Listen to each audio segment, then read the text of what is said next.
Over the course of history, we've come to understand that no man conquers alone. You need a strong team to always help you to do that which you are doing. That's why I have a very strong team here around me at Brink that will bring beautiful content to you every day. But here is one thing. We still need your support. We can't do it alone.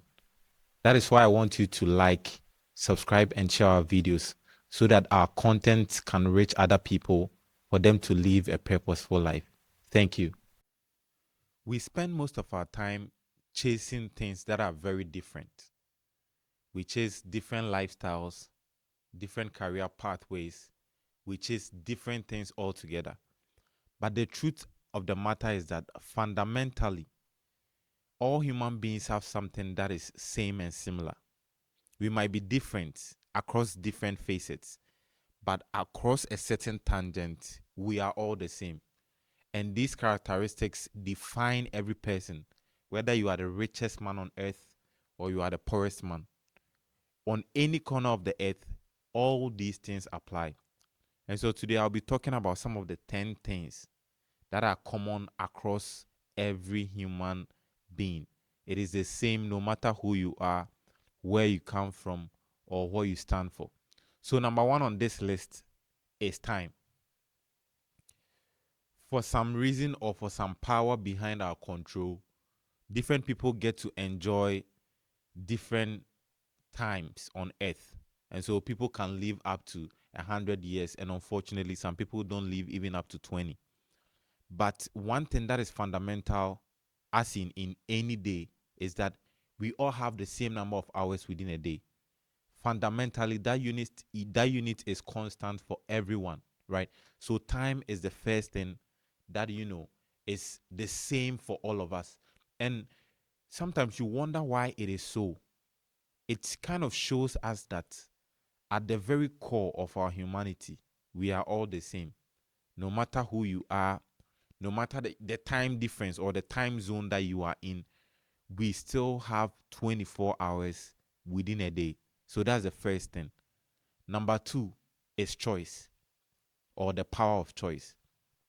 And so everything that we become, everything that we are is like approximately or directly equal to the choices that we've made. You can't attribute the consequences of your choice to anyone else. That's why these things are very same across every individual. The choice that you made today you will bear the consequences of that tomorrow, right? So that's number two, choice. Number three is some form of struggle, right? Even the richest of us, or the richest among us as humans, struggle in a certain way. But these struggles come in different dimensions, right? What you might call struggle might be different from what I might call struggle. But at the same time, we all go through something that we consider as a struggle in our lives. And so we all have to overcome certain challenges. We all have to get through certain things every day, every time, every week, every year. There are certain struggles that we go through. And as I said, our struggles might be different, but fundamentally, they are still the same thing. We are all humans battling the same thing. The fourth one is growth. Every single human being experiences some form of growth. You were not like this 5 or 10 years ago. You've seen some growth physically, spiritually, any facet of your life. You've experienced some form of growth, right? And I think one way or the other, it comes with time. The more you experience time, the more you walk through time, you kind of have this sense of growth, right? Growth personally, growth in career wise, growth in any other dimension that you consider as a part of you, right? So one way or the other, we all experience some form of growth. Number five is fear. Fear. We all experience some form of fear. Every single human being has something that is at the core a fear to them, right? And so, as I said earlier, it might look different on the plane, right? It might look like the kind of thing that you call fearful or that you are afraid towards is different from the kind of thing that I feel fear towards, right? But at the very core, all human beings have something that they are afraid of. And what do we do with this fear? Sometimes it's either our fears cripple us, our fears make us crumble and fold under pressure, or we walk through the fear. That is where courage comes out. That is where boldness comes out. That is where you begin to live life and enjoy it. It is not good for us to, mold ourselves according to the kind of fears that we experience in our lives. The fears will come regardless. But what you have to do is to be willing to walk through the fears and experience some form of growth, as I said earlier in number 4. Number 6 is connection. For some reason, as human beings, we all need to be connected. In fact, we are social creatures. It will be impossible for someone to dwell in solitude all the days of their lives. That will be impossible. For example, imagine Adam in the garden alone, right? Imagine the last man on earth, right? Imagine being stuck in a house, like for example, during COVID-19 for a year. That solitude kind of has a toll on you. It can crack your soul, it can break you down, right? Because you are social creatures, there's some form of connection that you need. You need to bond with other people. That is why it's good to, be at social gatherings and have fellowship with people, connect with people, hear people's ideas, and be a part of like a strong community. From the biggest of us, from the wealthiest of us to the least of us, we all need some form of connection. We all have to connect either to our loved ones and sometimes even to strangers in a very beautiful way. So that is one thing that is also fundamental to our human nature: connections. The seventh one, purpose. This one is very, very important to bring. And, you know, I always say this thing that if there is no purpose in view, if there's no purpose for us, then there's no reason for us to be on this earth in the first place. And a lot of rigorous scientific research and other forms of research have proven that one of the things mankind crave for at some point in their lives is a sense of purpose, to fulfill something. It will be it will be kind of raw for you to just walk through life without any form of purpose, anything in view that you are pursuing, right? And purpose can take any form of shape. Sometimes it can intertwine with the kind of occupation that you have, your career path. Other times it might be different from the kind of work that you are doing, right?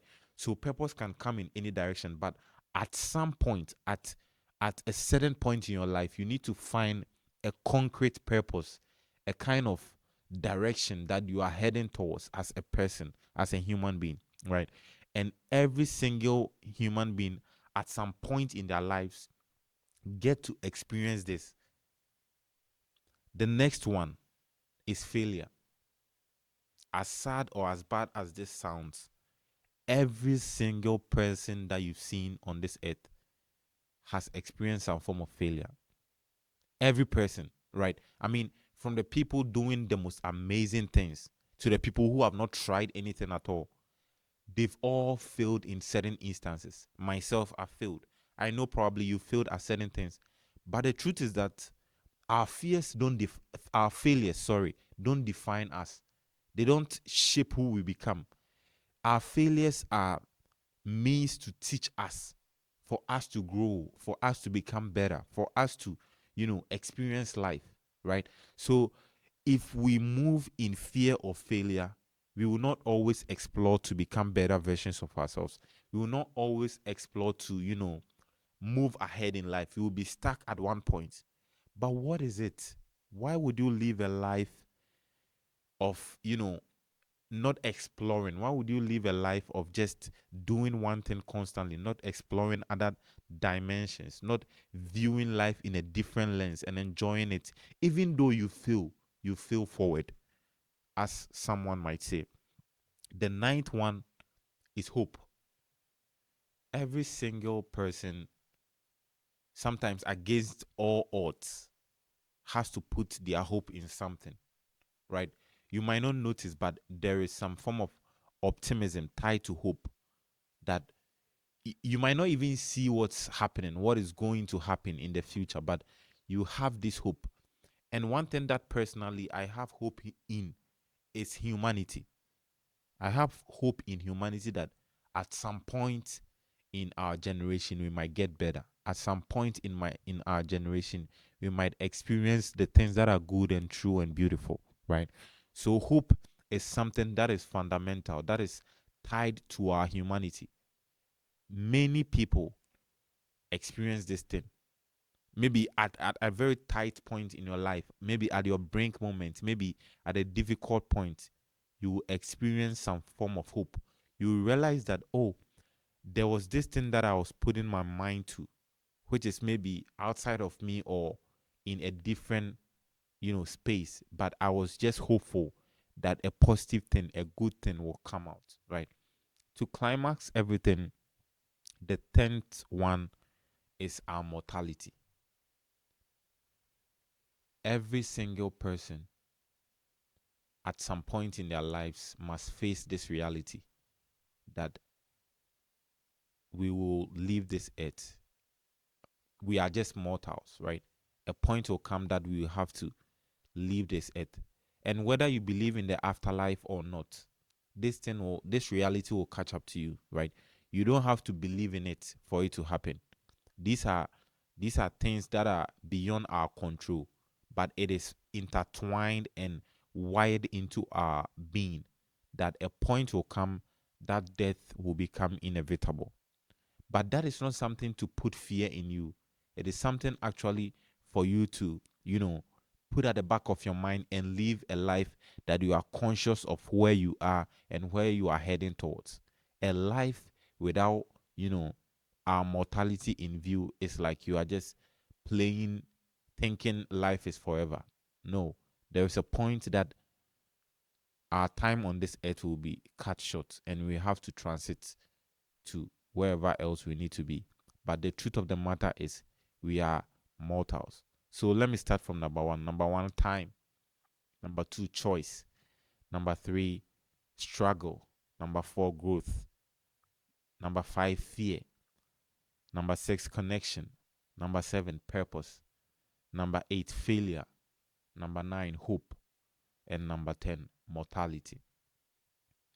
If you know any other thing that you think is embedded in our human nature fundamentally, no matter where you are, whether you are in any continent of the world, you still experience these things. You still have these things kind of wired into you, and it doesn't separate us even at the most basic level. It brings us together.